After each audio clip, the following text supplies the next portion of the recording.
Assalamualaikum, halo Sobat Kesmas. Di video kali ini kita akan belajar tentang zoonosis jamur dengan dosen pengampu Ibu Lisa Anggriani Tanjung SKM MKM. Sebelum itu, kenalan dulu yuk dengan tim proyek video Fungi. Ada Rizky, Mutiara, Ardana, Ayu, Dea, dan Makfira. Pasti Sobat Kesmas sudah tidak asing lagi kan dengan kata jamur? Ya, jamur merupakan suatu organisme yang bersifat heterotrof.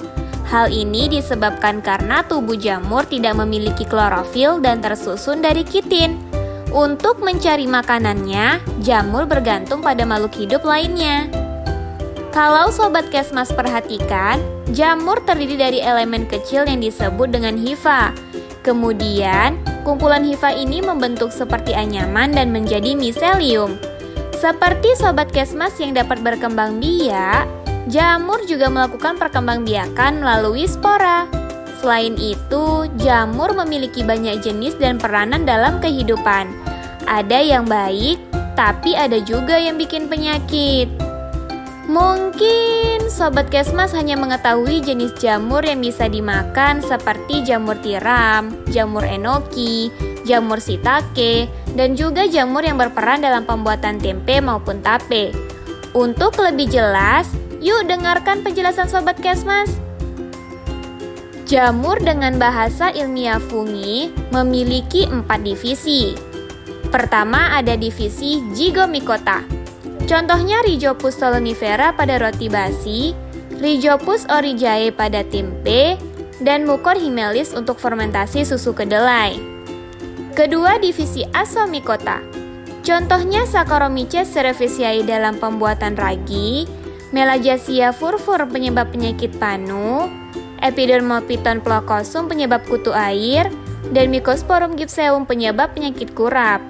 Ketiga divisi Basidiomycota. Contohnya Volvariella volvacae atau jamur merang dan Auricularia polytricha atau jamur kuping yang bisa dimakan. Adapun Amanita muscatia yaitu jamur beracun. Terakhir divisi Deuteromycota. Contohnya segala jenis jamur yang ditampung sementara karena masih belum jelas statusnya.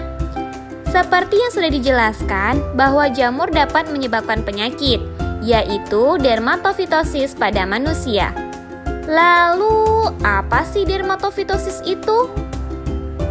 Dermatofitosis atau tinea merupakan infeksi jamur dermatofita dengan 3 genus penyebab, yaitu Microsporum, Trichophyton, dan Epidermophyton. Yang ketiganya merupakan divisi dari Asomicota. Microsporum menyerang rambut dan kulit. Contohnya penyakit kurap yang disebabkan Microsporum canis dan Microsporum gypseum. Trichophyton menyerang rambut, kulit, dan kuku.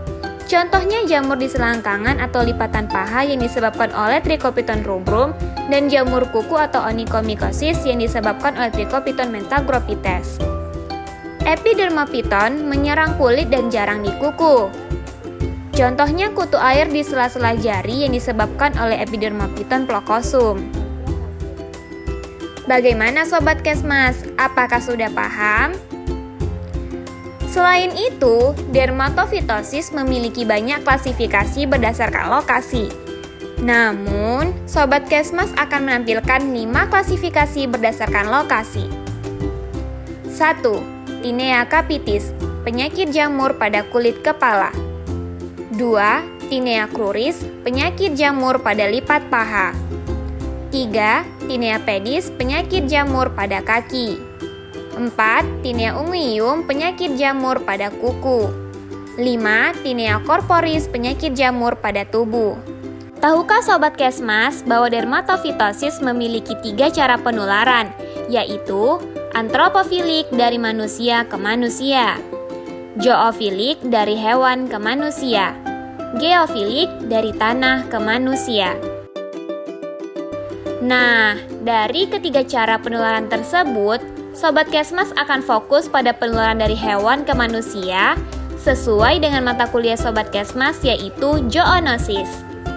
Salah satu penyakit yang dibahas adalah ringworm of the body atau Tinea corporis.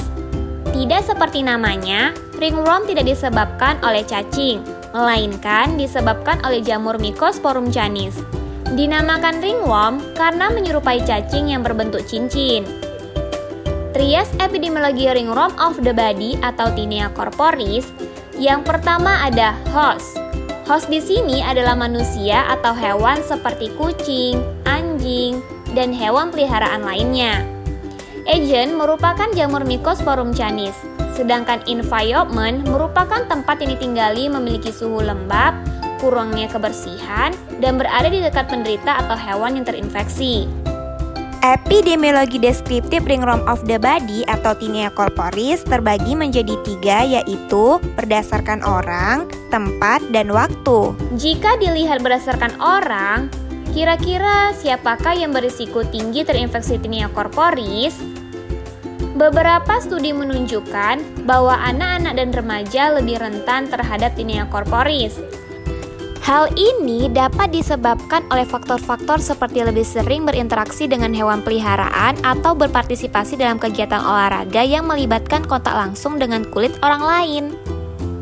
Selain itu, mereka yang bekerja di peternakan atau berinteraksi dengan hewan peliharaan secara teratur juga memiliki risiko lebih tinggi terkena Tinea corporis jika mereka tidak mengikuti praktik higienis yang baik.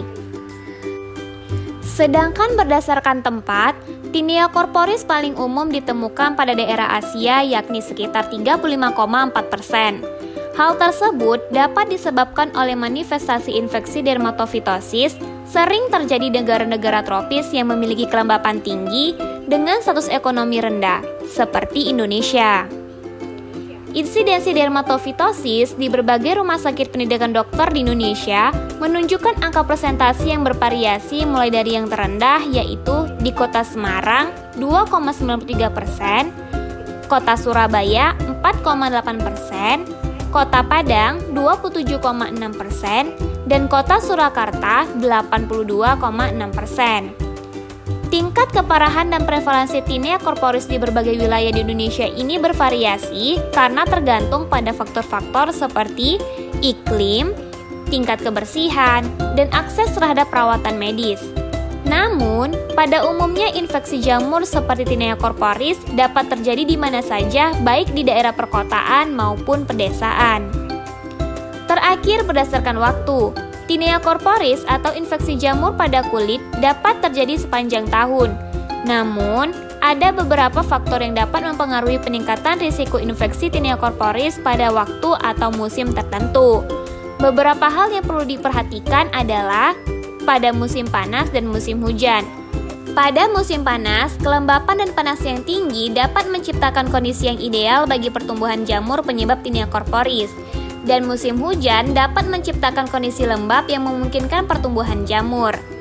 Namun, perlu diingat bahwa infeksi Tinea corporis dapat terjadi kapan saja sepanjang tahun dan tidak terbatas pada waktu atau musim tertentu. Patofisiologis penyakit ini berawal dari hewan peliharaan yang memiliki beberapa faktor risiko seperti memiliki imunitas lemah, terkontaminasi jamur di sekitar kanal lingkungan lembab, kontak langsung dengan hewan terinfeksi, kebersihan hewan yang buruk, jarang di grooming, terutama hewan berbulu panjang, lingkungan sekitar kandang kotor, kalung dan peralatan lainnya yang kotor, sehingga hewan peliharaan terinfeksi jamur Mycosporum canis. Penyebaran penyakit ini dapat terjadi melalui 2 cara, yaitu melalui kontak langsung dan kontak tidak langsung. Kontak langsung yaitu dengan lesi seperti kulit atau bulu yang terkontaminasi ringworm, dan kontak tidak langsung melalui spora dalam lingkungan tempat tinggal hewan. Perlu diwaspadai apabila pada kulit Sobat Kesmas muncul ruam melingkar kemerahan, kulit bersisik, terasa gatal, muncul luka melepuh dan berisi nanah di sekitar ruam, karena hal tersebut merupakan tanda dan gejala Tinea corporis. Biasanya muncul 10 hari setelah tubuh kontak dengan jamur. Kemudian manusia akan terinfeksi. Sobat Kesmas dapat lihat pada ilustrasi berikut ini. Fase pertama adalah penempelan, di mana spora aseksual jatuh ke kulit dan menghasilkan enzim, seperti protase dan lipase. dan fase penempelan pun dimulai. Enzim yang dihasilkan dapat mempererat penempelan dan invasi ke dalam kulit. Setelah berhasil menempel, spora mulai berkembang untuk invasi. Fase kedua merupakan invasi, di mana adanya trauma dan pengikisan kulit dapat mempermudah masuknya dermatofit ke dalam kulit. Invasi dilakukan dengan sekresi protase dan lipase oleh jamur. Selain menghancurkan keratin, keratin juga digunakan oleh dermatofit sebagai sumber nutrisi. Fase terakhir merupakan respon di mana tubuh manusia sebagai host merespon dengan menghasilkan asam lemak fungistatik, meningkatnya proliferasi epidermis, dan menghasilkan mediator inflamasi. Keratinosit merupakan badai pertama tubuh pada infeksi dermatofit, di mana keratinosit meningkatkan proliferase agar mempercepat pengkisan kulit, serta menghasilkan peptida, mikrobial, dan sitokin. Kemudian, jamur melepaskan toksin sehingga respon inflamasi yang terjadi menghasilkan lesi yang gatal, merah, dan bengkak. Apabila Sobat Kesmas tidak segera mengobati Tinea corporis, maka infeksi dapat meluas ke bagian tubuh yang lain dan dapat menyebabkan komplikasi berupa infeksi sekunder pada kulit, abses, peradangan pada folikel rambut atau folikulitis. Apakah Sobat Kesmas tahu bahwa ringworm sangat ramai dibicarakan pada kalangan TikTokers? Jika Sobat Kesmas mengetik kata kunci ringworm di TikTok, maka akan terdapat banyak kasus Tinea corporis yang dialami oleh banyak TikTokers dengan latar belakang memiliki hewan peliharaan seperti anjing dan kucing, dengan keluhan memiliki ruam merah bulat yang gatal di kulit badan terutama tangan dan kaki. Pada kasus lain, Tinea corporis terjadi pada wanita usia 22 tahun yang tinggal di desa, kemudian dirawat di rumah sakit karena terjadi perubahan kulit di bagian kemaluan pada paha dan perut bagian bawah yang disertai dengan rasa gatal dan terbakar yang luar biasa. Pihak rumah sakit melakukan pengecekan mikroskopis dan didapatkan infeksi disebabkan oleh Mycosporum canis. Sayangnya, dalam anamnesis penderita menyangkal bahwa anggota keluarga lainnya memiliki keluhan yang serupa. Sedangkan penderita mengatakan bahwa memiliki hewan peliharaan, yaitu seekor anjing dan kucing. Akhirnya, penderita diobati dengan antimikotik umum dan lokal, yaitu terbinafin 250 mg per hari selama 4 minggu. Dapat dilihat pada gambar, terjadi perubahan di kulit sekitar kemaluan sebelum memulai pengobatan dan setelah pengobatan. Nah, bagaimana Sobat Kesmas? Mengerikan bukan? Oleh sebab itu, untuk terhindar dari dermatofitosis, Sobat Kesmas dapat melakukan pencegahan sebagai berikut. Memelihara hewan dengan diikat, dikandangkan, atau tidak dilepas secara bebas. Menjaga kebersihan hewan peliharaan supaya tidak terinfeksi jamur, memberikan vaksin dermatofitosis pada hewan peliharaan, mengobati hewan peliharaan menggunakan obat anti jamur ketika sudah terinfeksi ringworm dengan pengobatan secara tuntas, sisa pakan dan bahan yang tidak dipergunakan lagi harus dibakar, menghindari pakaian yang panas, menghindari sumber penularan seperti kontak dengan penderita lain atau hewan peliharaan yang terinfeksi. Namun, apabila Sobat Kesmas sudah terlanjur terinfeksi Mycosporum canis, maka dapat melakukan tips and trik dari Sobat Kesmas sebagai berikut. Hindari penggunaan salep yang memiliki kandungan steroid seperti Dexocort karena dapat memicu infeksi jamur lebih banyak. Gunakan obat anti gatal seperti obat antihistamin. Gunakan salep anti jamur seperti Meconazole, Ketoconazole, Clotrimazole, dan lainnya dengan resep dokter. Serta, jangan lupa untuk selalu menjaga kebersihan tubuh dan lingkungan hewan peliharaan. Tips berikut dapat Sobat Kesmas coba apabila sudah terinfeksi ringworm ya. Oke Sobat Kesmas, sepertinya info dari Sobat Kesmas sampai di sini dulu ya. Apabila ada pertanyaan, tanyakan sesuai materi yaitu ringworm of the body atau Tinea corporis, penularan melalui hewan ke manusia atau zoonosis. Terakhir dari Sobat Kesmas, mahasiswa Kesmas, cerdas, terhindar infeksi dermatofitosis. Semoga bermanfaat and see you next time. Assalamualaikum.